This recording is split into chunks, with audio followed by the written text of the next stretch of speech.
नमस्कार दोस्तों, आज हम लोग पढ़ेंगे समाजशास्त्री पद्धति। इसके पहले हम लोग आलोचनात्मक पद्धति पढ़ चुके थे, तो उसमें हम लोग थोड़ा सा पीछे चलते हैं। एक चीज़ उसमें मैंने छोड़ा था, क्या? काल विभाजन। जैसे मैंने आचार्य रामचंद्र शुक्ल का बताया था, प्रवृत्ति और काल के आधार पर उन्होंने बांटा था नामकरण। उन्होंने दोहरी प्रवृत्ति अपनाई थी, दोहरा नामकरण किया था। ठीक है, तो यहाँ पर हम लोग देखते हैं कौन सा था उनका पुस्तक का नाम, क्या था? तो हिंदी साहित्य का आलोचनात्मक इतिहास। हिंदी साहित्य का आलोचनात्मक इतिहास था राम कुमार वर्मा। ठीक है, आप लोग वो लिख लीजिएगा, मैं नाम लिख दे रहा हूँ कि राम कुमार वर्मा जी का था। ठीक, तो उन्होंने देखिए किस आधार पर बांटा था। तो पहला नाम उन्होंने संधि काल दिया, फिर दूसरा उन्होंने चारण काल हो गया, फिर तीसरा नाम उन्होंने दिया, देखिए अब इसके बाद देखिए भक्ति, फिर उन्होंने चौथा क्या नाम दिया? तो भक्ति काल के बाद क्या आता है? रीति काल। फिर उसके बाद पांचवा क्या हो जाएगा? तो आधुनिक। ठीक है, थोड़ा सा साउंड भी हो रहा होगा, आप लोगों को थोड़ा सा दिक्कत होगा बगल में। ठीक है, थोड़ा साउंड बज रहा है, भगवान का जगराता हो रहा है, माता का जगराता, सॉरी। ठीक है, तो ये देखिए, तो ये संधि काल हो गया, ये चारण काल हो गया, भक्ति काल, रीति काल, आधुनिक काल। इन्होंने अपना मत दिया। और इन्होंने देखिए समय काल क्या माना था? तो ये माना था 750 से 1000 ईस्वी। ठीक, सॉरी, विक्रमी संवत। ठीक, अब फिर उसके बाद 1000 से इन्होंने माना था 1375। ठीक, 1375 विक्रमी संवत, ये हो गया। फिर तीसरा इन्होंने माना था 1375 से 1700, सब विक्रमी संवत में रहेगा। फिर 1700 से 1900, ये भी रहेगा। 1900 से अब तक। अब देखिए, इसके पहले हम लोग पढ़ चुके थे आचार्य रामचंद्र शुक्ल जी को। तो वहाँ पर देखिए, वहाँ पर क्या है, चारण काल को उन्होंने आदिकाल माना था और इन्होंने आदिकाल को चारण काल रखा। और उसके पहले इन्होंने आचार्य रामचंद्र शुक्ल ने कुछ नहीं माना था। इसके पहले इन्होंने 750 से 1000 विक्रमी संवत में क्या माना था? तो वो माना था संधि काल। संधि काल का अर्थ मैं बता दे रहा हूँ आपको यहाँ पर क्या होता है। तो संधि काल का मतलब ये होता है कि जहाँ पर किसी भाषा का क्या हो रहा है, प्रस्थान हो रहा है, मतलब भाषा एक भाषा का खत्म हो रहा है, एक भाषा चालू हो रहा है, वैसे। ठीक है, एक भाषा का उद्गम हो रहा है, तो वो स्थल क्या कहलाता है? संधि काल स्थल। तो उन्होंने कहा कि ये अभ्रंश काल का मतलब अभ्रंश जो भाषा थी उसका वहाँ पर क्या हो रहा था, तो उसका अंत हो रहा था और हिंदी भाषा का यहाँ से क्या हो रहा था, प्रारंभ हो रहा था। इसलिए उन्होंने कहा कि संधि काल। अब चारण काल हो गया, तो इन्होंने कहा चारण काल। तो यहाँ पर क्वेश्चन आएगा, एक क्वेश्चन यहाँ पर आता है क्या, कि डॉक्टर रामकुमार वर्मा ने आदिकाल को क्या नाम दिया था? तो वो था चारण काल। और देखिए समय काल, देखिए समय काल 1000 से 1375 विक्रमी संवत है, जबकि आचार्य रामचंद्र शुक्ल ने क्या माना था? 1050 विक्रमी संवत। ठीक है, और उसके बाद देखिए तो सब मिलाएंगे तो वही है आचार्य रामचंद्र शुक्ल का ही 1375, 1700, 1700 से 1900, 1900 से अब तक। ठीक, तो यहाँ से क्वेश्चन पूछ सकता है। तो ये एक पार्ट अलग से हमारा छूटा हुआ था जिसको हमने पूर्ण कर लिया। अब इसके बाद हम लोग चलेंगे समाजशास्त्रीय पद्धति पर।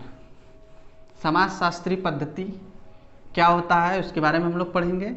फिर उसके बाद हम लोग देखेंगे कि इसमें हमारे कौन से रचनाकार हैं। तो हमारे कौन से रचनाकार इसमें हैं?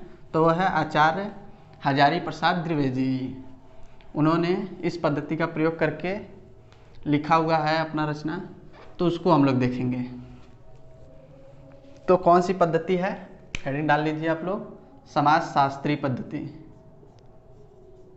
समाज शास्त्रीय पद्धति। ठीक, तो समाजशास्त्री पद्धति का अर्थ क्या होता है, पहले हम लोग ये देख लेंगे इसमें कौन से तथ्य शामिल हैं। तो इसमें क्या होता है कि रचनाकारों का मूल्यांकन किस आधार पर किया जाता है, तो उनके द्वारा समाज को प्रभावित करने वाले कार्य। तो मतलब कि कार्य का अर्थ ये है कि रचना से लिया गया, जैसे कि उनका क्या, उन्होंने समाज को किस प्रकार प्रभावित किया है अपने रचना के आधार पर, ठीक है। तो वो समाजशास्त्री पद्धति के अंतर्गत आता है, ठीक है। तो अब हम लोग देखेंगे कि कौन से थे रचनाकार। तो आचार्य हजारी प्रसाद द्विवेदी जी।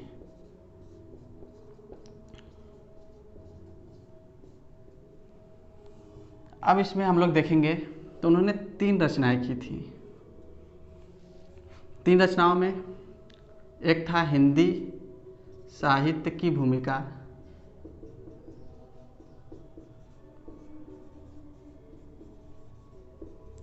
नहीं दिख रहा होगा तो लिख लीजिएगा, हिंदी साहित्य की भूमिका 1940 ईस्वी में।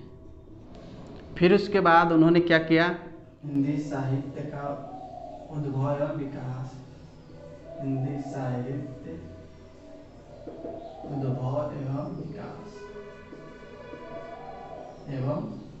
विकास ये कब हुआ था, तो 1952 ईस्वी में इसका प्रकाशन है, ठीक है। आप देखिए हिंदी साहित्य का अधिकार, हिंदी साहित्य का अधिकार, इसका प्रकाशन वर्ष 1953 ईस्वी में। अब देखिए क्या हिंदी साहित्य की भूमिका 1940 में आया। हिंदी साहित्य की भूमिका का अर्थ ये हुआ यहाँ पर कि उसका एक खाका तैयार किया गया हिंदी साहित्य के इतिहास का। अब देखिए यहाँ पर हिंदी साहित्य के उद्भव एवं विकास, तो उद्भव एवं विकास जो है यहाँ पर क्या लगाया गया है, उपविराम का चिन्ह है, ठीक है। तो इसको ध्यान दीजिएगा, उपविराम का अर्थ ये होता है ना कि जैसे कि उद्भव एवं विकास, तो यहाँ पर उपविराम लगा दिया गया है, तो इसका मतलब ये हुआ कि सिर्फ और सिर्फ उद्भव और विकास पर ही प्रकाश डाला जाएगा, इसके अलावा और किसी चीज पर नहीं। अब देखिए यहाँ पर हिंदी साहित्य के आदिकाल, हिंदी साहित्य का आदिकाल, आदिकाल कहने का अर्थ यह है कि बस सिर्फ और सिर्फ आदिकाल के बारे में आचार्य हजारी प्रसाद द्विवेदी ने विस्तृत ज्ञान ग्रहण किया, जिसके आधार पर उन्होंने क्या किया, आचार्य रामचंद्र शुक्ल जी ने प्रवृत्ति के आधार पर वीर गाथा काल नाम दिया था आदिकाल को। उन्होंने कहा प्रधानता मेरी प्रवृत्ति को रहेगी, जिस आधार पर उन्होंने कहा कि वीर गाथा काल सर्वाधिक उपयुक्त नाम है। क्यों, क्योंकि उस समय वीरों की गाथाएं गाई जा रही थी। तो इन्होंने कहा नहीं, इन्होंने कहा कि खंडन किया, उन्होंने कहा कि नहीं ऐसा कोई बात नहीं है। कहने का अर्थ ये है कि मतलब उस समय और भी, जैसे कि उस समय और भी ग्रंथ लिखाए गए थे, तो उस आधार पर इन्होंने खंडन भी किया और उन्होंने कहा, जो आचार्य रामचंद्र शुक्ल ने अपनी 12 रचनाओं के आधार पर वीर गाथा काल नाम दिया था, जैसे पृथ्वीराज रासो, एक दो बता दे रहा हूँ, ठीक है। और ठीक है, तो ऐसे जो उन्होंने 12 रचनाओं के आधार पर किया था, उसका खंडन किसने किया, तो हजारी प्रसाद द्विवेदी ने किया। तो इन्होंने क्या कहा, आदिकाल का सर्वाधिक उपयुक्त नाम क्या माना, आदिकाल का आदिकाल ही नाम दिया, कहा कि नहीं वीर गाथा काल के जगह पर सर्वाधिक उपयुक्त नाम क्या होगा, तो वो होगा आदिकाल। तो आप कहेंगे कि आचार्य रामचंद्र शुक्ल ने भी तो आदिकाल उसका नाम दिया था, तो दिया था, लेकिन उन्होंने प्रधानता प्रवृत्ति को दिया था। अगर क्वेश्चन आ गया पेपर में कि आदिकाल का नाम आदिकाल किसने दिया, अगर हजारी प्रसाद द्विवेदी जी का नाम रहेगा तो पहले उनको वैधता दी जाएगी, उसके बाद आचार्य रामचंद्र शुक्ल को, ठीक है। तो इस तरह क्वेश्चन पूछ सकता है यहाँ पर। तो यहाँ से एक क्वेश्चन हो गया। अब यहाँ पर हम लोग देखेंगे हिंदी साहित्य के उद्भव एवं विकास, तो इनका काल विभाजन किस आधार पर किए थे, उसको भी हम लोग देख लेंगे यहीं पर। तो ये इनका विभाजन, इन्होंने वही नाम दिया था, क्या नाम, आदिकाल, भक्तिकाल, रीतिकाल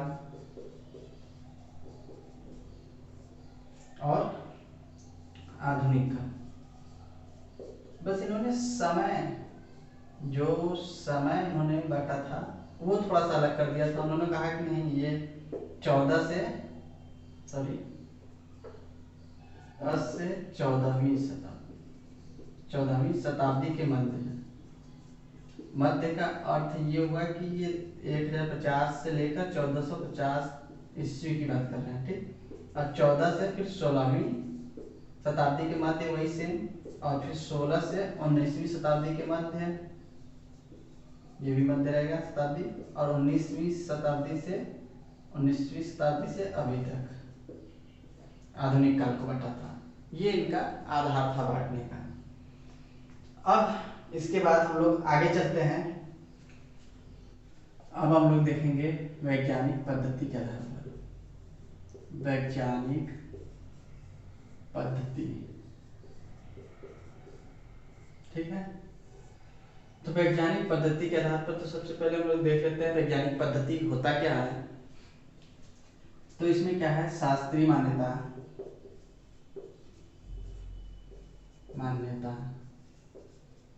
व भाषा विज्ञान आदि के आधार पर। तो जो इसमें जो रचनाकार होते हैं उनका मूल्यांकन किस आधार पर किया जाता है, तो शास्त्रीय मान्यता व भाषा विज्ञान आदि के आधार पर उनका मूल्यांकन किया जाता है। तो आप लोग सोच रहे होंगे कि यहाँ पर शास्त्रीय मान्यता, इसके पहले हम लोग पढ़ चुके थे। तो हाँ, हम लोग पढ़ चुके थे। तो देखिए किसमें पढ़े थे, जो विधेय पद्धति था, जो आचार्य रामचंद्र शुक्ल जिसमें लिखे थे, विधेय पद्धति के आधार पर लिखे थे। तो जो विधेय पद्धति था वो सबसे नवीनतम पद्धति मानी जाती है। तो नवीनतम पद्धति का अर्थ क्या हुआ, देखिए उसमें नवीनतम है तो जो ये वैज्ञानिक पद्धति है वो पहले आ गया था, समाजशास्त्री पद्धति ये सब पहले आए थे। तो इन सब में क्या है, इन सब का कुछ न कुछ समावेश उसमें हुआ है।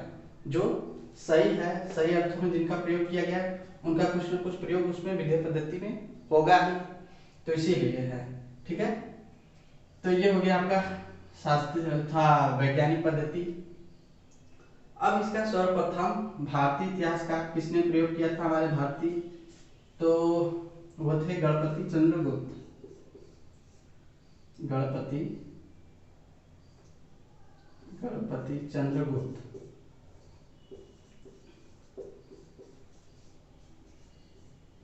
गणपति चंद्रगुप्त। इन्होंने रचना कौन सा किया था, तो वो था हिंदी साहित्य का वैज्ञानिक इतिहास। हिंदी साहित्य का वैज्ञानिक, उधर नहीं दिख रहा होगा तो मैं इधर लिख रहा हूँ इतिहास। अब इसका दो भाग हुआ था, जो दो भागों में प्रकाशन हुआ था, एक 1964 में, 1964 ईस्वी में, और दूसरे भाग का प्रकाशन 1965 ईस्वी में।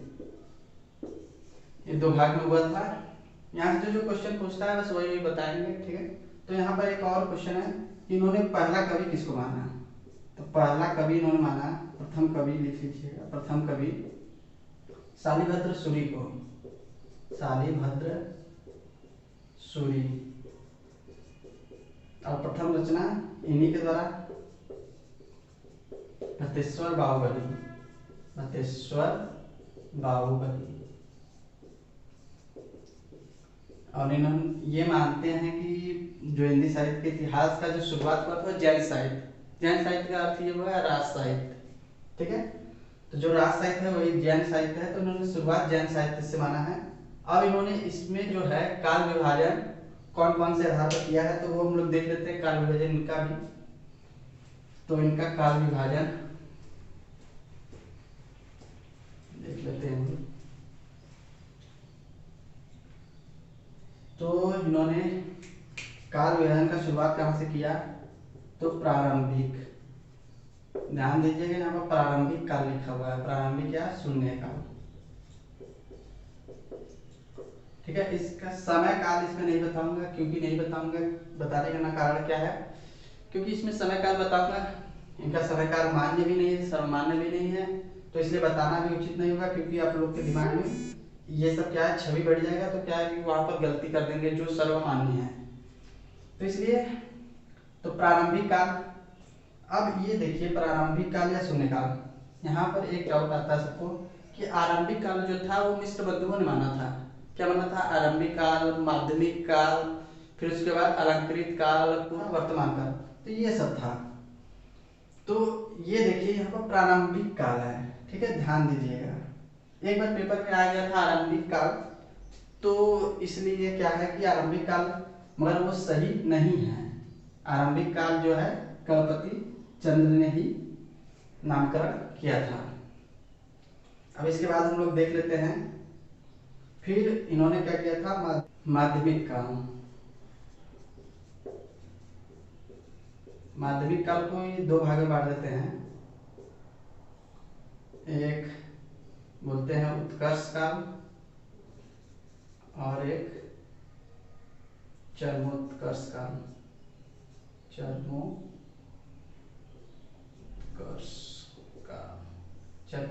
काल। इसका मतलब ये है कि पूर्व माध्यमिक काल माने थे और मध्य काल माने थे, ठीक है। तो ये पूर्व मध्य काल को क्या इन्होंने कहा था? उत्कर्ष काल, और ये मध्य काल को चरमोत्कर्ष काल। फिर तीसरा क्या हो जाएगा? आधुनिक काल। तो आधुनिक काल को फिर इन्होंने बांट दिया था कई भागों में, जैसे देखिए भारतेंदु युग, द्विवेदी युग, फिर उसके बाद इन्होंने बांटा था छायावादी युग, देखिए छायावादी हो गया यहाँ तक। फिर उसके बाद प्रगतिवाद, फिर प्रयोगवाद, ठीक, यहाँ तक। अब इसके बाद हम लोग थोड़ा सा और देख लेते हैं, दो चार रचनाकारों के इतिहासकार जो उन्होंने लिखा थे, कौन कौन से, वो देख लेते हैं। आज के लिए इतना ही रहेगा। फिर उसके बाद हम लोग काल विभाजन के पढ़ेंगे, फिर उसके बाद हम लोग आ जाएंगे आदिकाल पर, ठीक है। तो आगे देखते हैं हम लोग। अब हम लोग देखेंगे कुछ महत्वपूर्ण रचनाकार एवं उनकी रचनाएं, हिंदी साहित्य के इतिहास का कुछ महत्वपूर्ण रचनाकार एवं रचनाएं। तो रचनाकार एवं रचनाएं, ठीक है। ये दो चार हम लोग और देख लेते हैं, जो हम लोगों ने अभी तक पढ़ा उसके आगे दो चार लोगों को और देख लेते हैं, जहाँ से एक दो क्वेश्चन आ जाता है मिलान करने के लिए, तो वो देख लेते हैं। तो पहला क्या हो जाएगा आपका? श्याम सुंदर दास,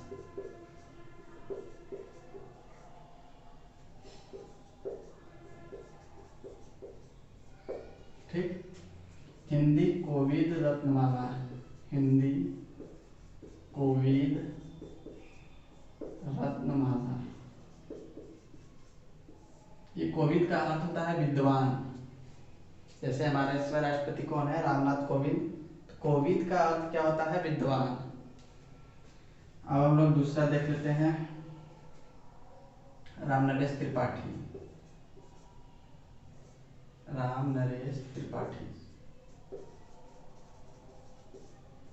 इनकी कौन सी थी? तो कविता कौमुदी,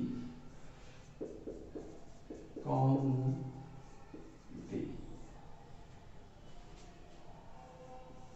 अब क्या आ जाएगा?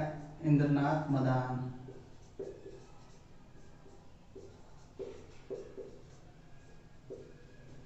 मॉडर्न हिंदी लिटरेचर,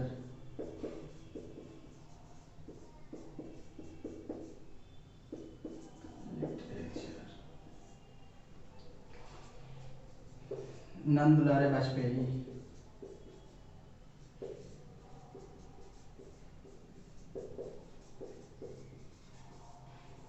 हिंदी साहित्य का 20वीं शताब्दी, हिंदी साहित्य का 20वीं शताब्दी,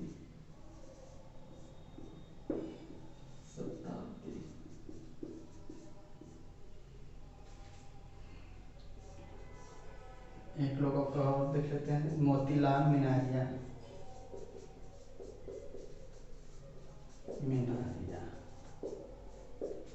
राजस्थानी साहित्य का रूपरेखा, राजस्थानी साहित्य का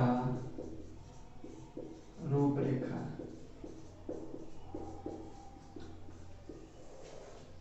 ठीक है, इतना ही हम लोग पढ़ते हैं आज के लिए। अगला हम लोग देखेंगे काल विभाजन।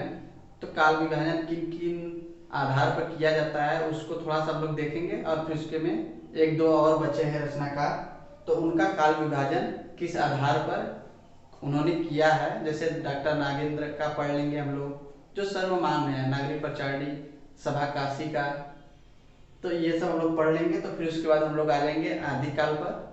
ठीक है, तो आदिकाल में हम लोग पढ़ेंगे रासो साहित्य, राज साहित्य, लौकिक साहित्य, भ्रंश साहित्य, और फिर उसके बाद ये बौद्ध साहित्य जो होता है, सिद्ध साहित्य, ये सब पढ़ेंगे। ठीक है, तो आज के लिए इतना ही। धन्यवाद। अगर वीडियो अच्छा लगे तो लाइक अवश्य करें। ठीक है, नमस्कार।